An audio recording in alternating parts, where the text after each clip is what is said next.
বাংলাদেশের যত ছাত্র দল আছে তাদেরকে আমি স্যালুট জানাই।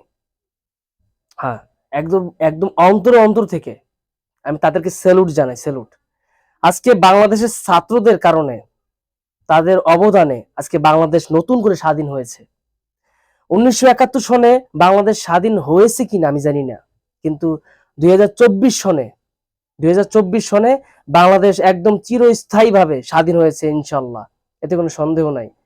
তো ভাই মনটা এত খুশি, মনে হলো যে ঈদের খুশি মনের ভিতরে।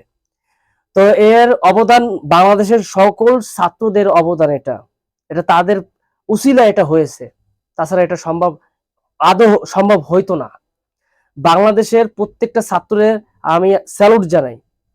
ভাই এটা তোমাদের অবদান, ভাই এটা তোমাদের উসিলা আজকে বাংলাদেশ নতুন করে স্বাধীন হয়েছে, স্বৈরাচার সরকারের পতন হয়েছে। খুবই খুশি আমি আজকে, খুবই খুশি। এতটা খুশি আমি এর আগে কখনো হই নাই। আমরা এতদিন জিম্মি ছিলাম, জিম্মি। আজকে মুক্ত আকাশে, মুক্ত আকাশে ঘুরবো, ঘোরার সময় এখন। এখন সঠিক একটা ইসলামিক সরকার দরকার, সঠিক একটা ইসলামিক নেতা দরকার যে দেশটাকে চালাবে। ভাই যদি একটা সঠিক, এখন বর্তমান তো এখন বাংলাদেশ স্বাধীন, দুই একটা চেলা চামন্ড আছে, ওগুলো বিদায় হয়ে যাবে, সমস্যা নাই। যেহেতু সরকার বিদায় হয়েছে, স্বৈরাচার সরকার বিদায় হয়েছে, এগুলো বিদায় হয়ে যাবে। এখন এখন সঠিক একটা ইসলামিক নেতা দরকার, বাংলাদেশ অভিভাবক দরকার, বাংলাদেশের সঠিক একটা ইসলামিক নেতা দরকার।